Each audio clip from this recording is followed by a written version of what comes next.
Okay, hey everyone. I'm just making sure today is everything starts at the same time. Usually, I do the Facebook uh, while it's already live. So anyway, it should be fine now. I just need to wait to see if for the sound to catch up because definitely don't want to record anything without audio. So just give it a moment. There's a big delay, unfortunately, so I have to wait for it. Okay, everyone. I'm just making sure today. It seems to be working. All right. If there are any issues, then please let me know in the comment section. Although it is a little bit difficult for me to check it on one screen. So yeah, 2 weeks or 3 weeks, I think I had done no show. There are many reasons for that. One reason is, of course, health issues, which are not fantastic. Um, I just realized I get very, very exhausted. So even if I go to the hospital, for me that's already a kind of a trip in itself. So I was planning to do a show last week, but I couldn't. I just slept for a very long time last Friday, especially. So, and then, yeah, I was just busy with other things. So, I just saw that one of my short films recently got two more awards. That's already four in total, just for this year alone. Very good. It's good that people appreciate my film work, not just documentary or what I do here on the show. I'm just gonna move over a little bit here. And yeah, that's pretty much it. Of course, there's other things going on, but all right. Anyway, so today I'm just gonna wait a few minutes for people to join into the chat or Facebook or whatever, so more people can watch this. Today I'm gonna be talking about the power of fossil fuel lobbying. So as we all know, I hope by now, the fossil fuel industry spends a lot of money lobbying for inaction, misinformation, all of that. And so there's one article about it, and I'm going to go over it.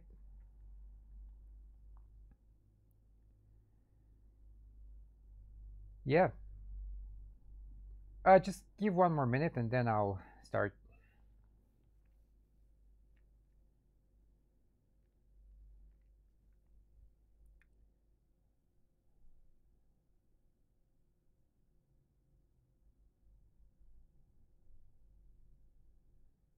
My hair is getting too long. Okay, stretch that mouse a little bit.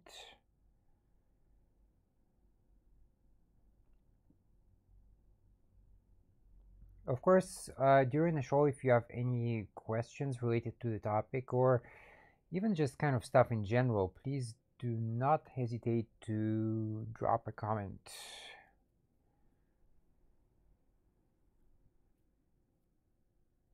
Okay, it's still there. I don't know what it is, but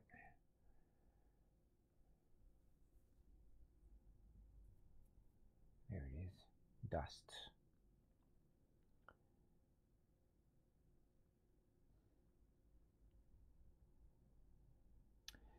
Okay, I'm gonna get started because I have a lot of things to do today still, so I'm just gonna cut it short.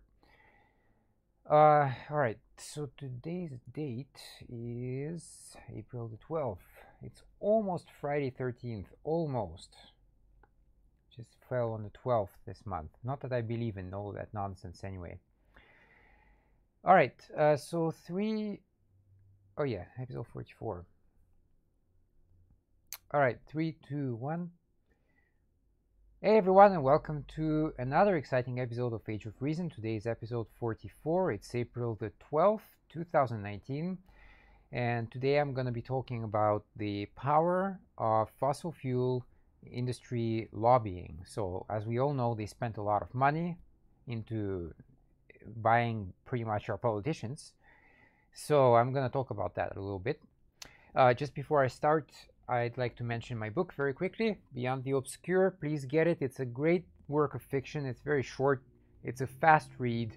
The pace is very fast, so that was on purpose. Check out my art on Redbubble as well. Before I start today, I just want to begin with this actually. So, of course, as you're all aware, we are in the primary season already in the US.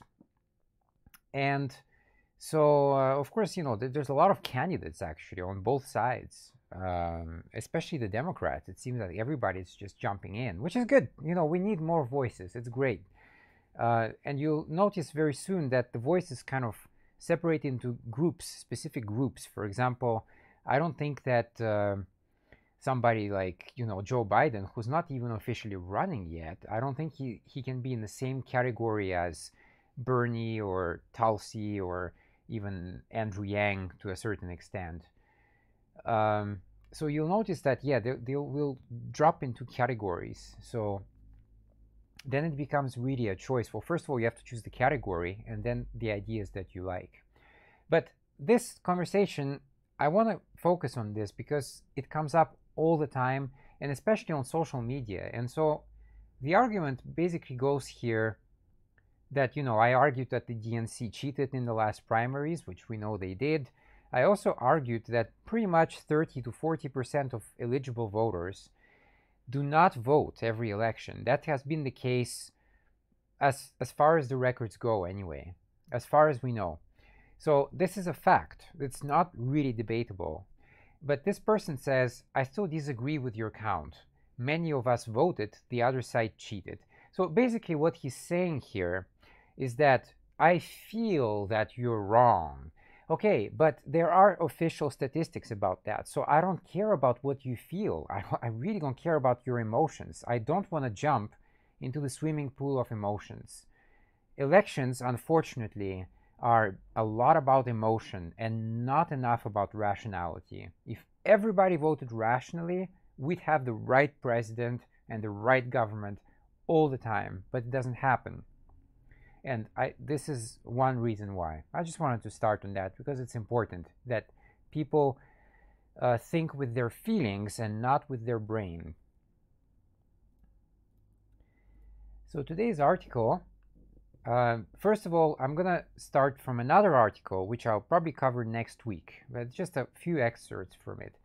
The WMO statement, and that's the World Meteorological Organization, on the state of global climate in 2018 highlights record sea level rise, as well as exceptionally high land and ocean temperatures over the past 4 years. The warming trend has lasted since the start of this century and is expected to continue.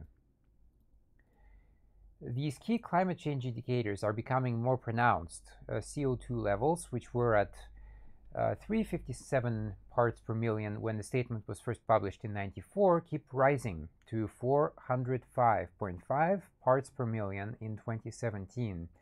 Of course, as you can imagine, these estimates are going to rise. And I have a graph here, which is a gray graph, the one that you should really remember from all these shows. And it goes back, well, it goes back quite a while. It goes back maybe 500,000 years ago or so. And you can see that, you know, it's basically cycles. It goes up and down, yes, but these are the natural cycles, so to speak. And if you look on the far extreme there, that's where we are. And we are way, way above what would be the natural line. So definitely not normal. This is new territory. And well, who knows really what the impacts will be, but we already know a lot of impacts. Nothing positive.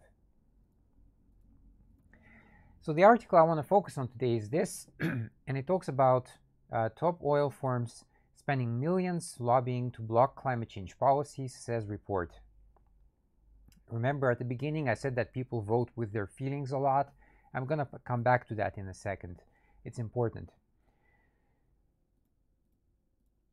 The largest 5 stock market listed oil and gas companies spend nearly $200 million a year lobbying to delay, control, or block policies to tackle climate change, according to a new report. And these, again, read that again, it says the top 5 stock market listed oil companies. So, of course, there are more, and that means that the total they spend is more than 200 million. Just bear that in mind. Chevron, BP, and ExxonMobil were the main companies leading the field in direct lobbying to push against the climate change policy to tackle global warming, the report said. And here you have another graph, and you can see how much they spend. And BP is at the top, Shell is second, Chevron and Total are about the same. So again, these combined is about 200 million, but there are more. So in total, again, it's more than 200. Increasingly, they are using social media to successfully push their agenda to weaken and oppose any meaningful legislation to tackle global warming. So this is important. So again, I repeat what I said at the beginning of the show. A lot of people vote with their emotions. They don't vote rationally, which is very unfortunate. I always fight people on that. Even atheists. Look, I don't care, because atheist just means, hey, we don't believe in God. But you're completely open on any other field. So, yeah, I fight with everybody as long as they're irrational people. You have to fight irrational people. So that aspect I never ever understood. So these companies spent a lot of money on social media to weaken legislation, etc. Basically to confuse the people. All right, I understand that part. Why do you care? Why does it matter? Every election in the US, we hear about this situation. Candidates spend millions and millions of dollars on campaign ads, etc. Look, why do you care? Why are you even watching these ads? I don't understand. I really don't get it. I mean, I'm well informed on most candidates. Is one ad gonna sway my opinion? No, not really. Especially, I know that it's mostly lies anyway. It's just propaganda. They're trying to bump each other down using whatever method they can imagine. So I don't understand this thing. Who cares if they spend $100 million, $200 million? It really doesn't matter. It shouldn't matter, but it does apparently. It's very effective. In the run-up to the US midterm elections last year, $2 million was spent on targeted Facebook and Instagram ads, again, shouldn't matter, by global oil giants and their industry bodies, promoting the benefits of increased fossil fuel production, according to the report published by Influence Map. Separately, BP donated $13 million to a campaign, also supported by Chevron, to successfully stop a carbon tax in Washington state, $1 million of which was spent on social media ads, the research shows. So again, I don't understand why it matters. Why can't people just be educated enough on a subject so that these ads, which are mostly misinformation, they have no impact on people? That's what we should get to. That's the stage I'm trying to get people to via this show. I'm trying to tell you how to think and reason properly, analytically, with evidence.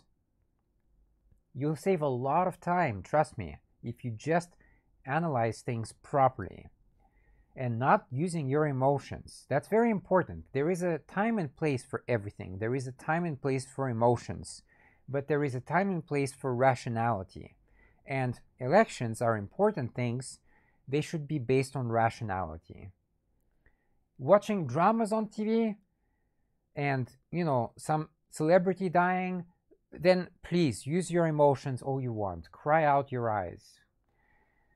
Edward Collins, the report's author, analyzed corporate spending on lobbying, briefing, and advertising, and assessed what proportion was dedicated to climate issues. He said, oil majors' climate branding sounds increasingly hollow, and their credibility is on the line.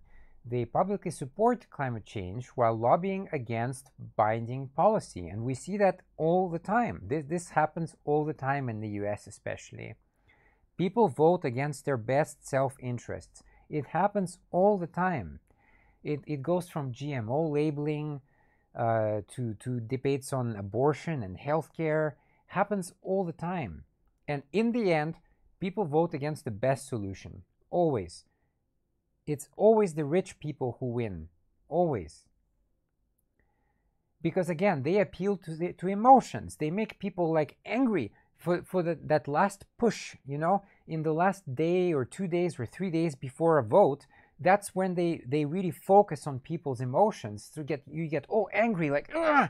And then you vote against your best self-interest because you're irrational when you're emotional. You can't really be both, I think. They advocate low-carbon solutions, but such investments are dwarfed by spending on expanding their fossil fuel business. After the Paris Agreement in 2015, the large integrated oil and gas companies said they supported a price on carbon, so carbon tax, right? And formed groups like the Oil and Gas Climate Initiative. So every time you have a name like that, Oil and Gas Climate Initiative, trust me, it's BS, okay? Of course, they are not for any kind of progressive agenda. And of course, they promote voluntary measures. So I like that phrase because this goes basically to libertarians out there. I don't have trust. I don't have faith in human beings in general. So they say the government is bad, but we're going to have these average Joes, right? And then everybody has that kind of equal power. That's a fantasy right away. And voluntary measures, okay. So if you don't pay taxes, if you're against taxes, you don't like that system, you want to tell me that you're going to donate your money voluntarily to causes? Come on, I don't trust that for 1 second at all. At least the taxes make you participate in the system. Without it, I'm sure you wouldn't. But the report states there is a glaring gap between their words and their actions, of course. The 5 publicly listed oil majors, ExxonMobil, Shell, Chevron, BP, and Total, now spend about $195 million a year on branding campaigns suggesting they support action against climate change. So you can see there's another graph here. Shows the lobbying expenditure and supported by extensive climate-focused branding. So again, ExxonMobil at the top, Shell second. Chevron was actually very low on the graph here. But the report said these campaigns were misleading the public about the extent of the oil companies' action because while publicly endorsing the need to act, they are massively increasing investment in huge expansion of oil and gas extraction. So the Arctic, right? That's the kind of big next battlefield. There's a lot of countries, US, I think China, Russia definitely, are all trying to get their hands on it because it's very rich in resources. In 2019, their spending will increase to $115 billion, with just 3% of that directed at low carbon projects. So they say that, hey, we're gonna, save the environment, and we need to save the environment. We need to cut down the dirty fuel emissions, etc. So they use $115 billion, but only 3% of that goes to basically renewables.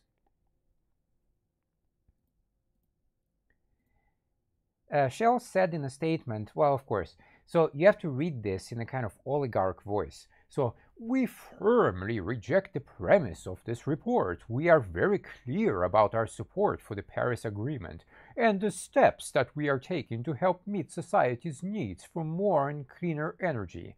I don't know, I guess that's how oligarchs are speaking. But this is such nonsense, though.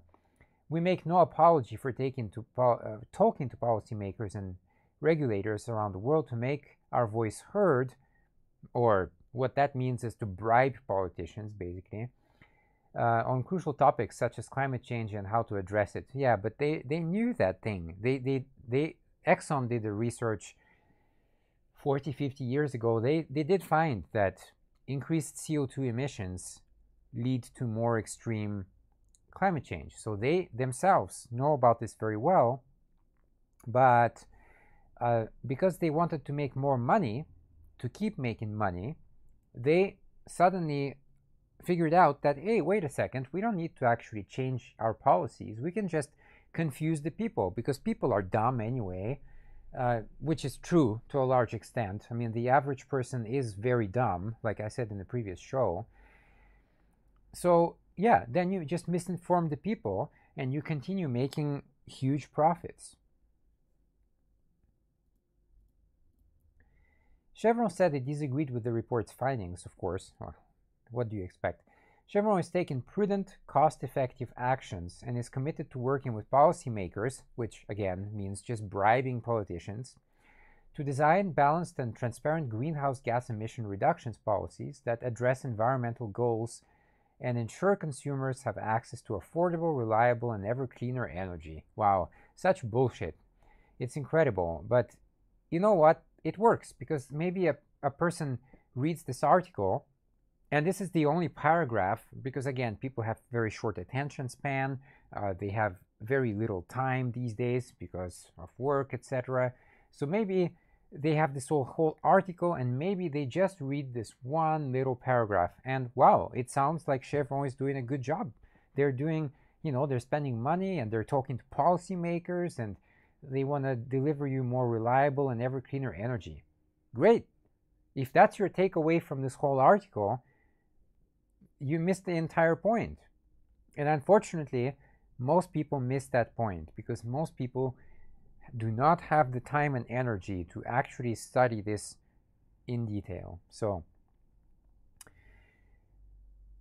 that's it for this show. Look, I hope you find it interesting. This is very important to understand the detail and understand how to think logically and rationally, especially when it comes to important issues. When it comes to more kind of, again, if you're watching your TV dramas and some character dies, whatever, then, fine, be emotional all you want. But when it comes to important things, we see an evidence of that all the time. If people vote emotionally, it's almost always never a rational decision in the end. So then you can't really complain too much. All right. On that note, that's it for today. Just remind you that please check out my book, Beyond the Obscure. It's available on Amazon. I know people have bills to pay, etc. Me too. This is a very good book. Check it out. Check out my art on Redbubble as well. There's posters, etc. And I will try to make a show next week. So, yeah, until then.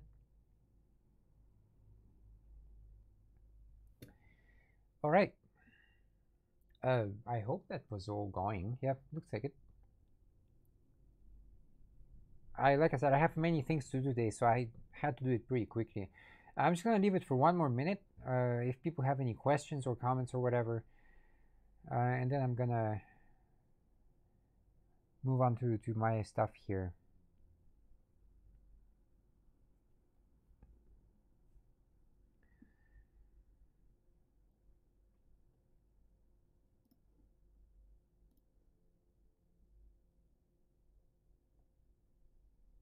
Yeah, this week is kind of extreme for me, so lots of things to do, lots of things to finish, especially.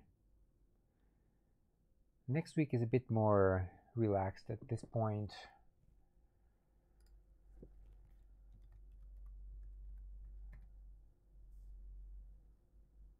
We'll see.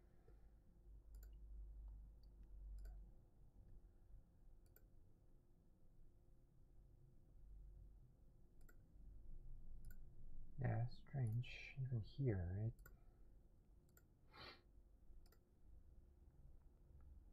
I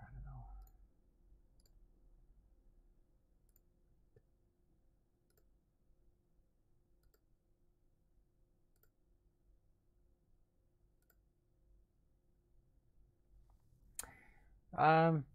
Okay, I'm gonna end the Facebook Live at this point. I'm just gonna leave it running on YouTube. So thanks for watching, if people are watching.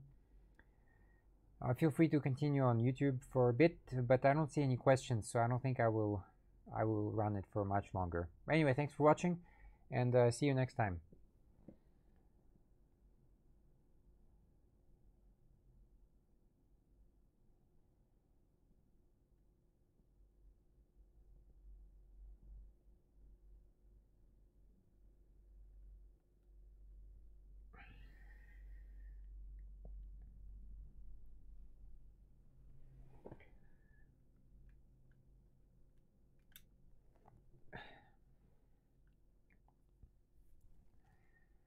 I should probably go to the comments pages.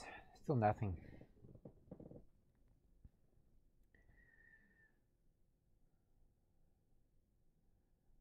Kind of noticed that it's easier to prepare the day before the show, and that way it saves time. Well, basically, yeah, I just prepare everything, and then on the day of the show, I basically just kind of drop every file into place. And well, research takes time. You know, I have to read the article, I have to understand it, I have to come up to conclusions about it. Yeah, I noticed that if I do it the day before, then I basically just wake up and I can set up. I don't have to worry, stress about it. It's better. My main complaint is that just a lot of people. It's incredible, really. It's just I see this all the time on Facebook, especially just people thinking with their emotions. It drives me absolutely nuts. Always emotional responses to everything and not rational. And that, I mean, that's why we have so many problems in the world.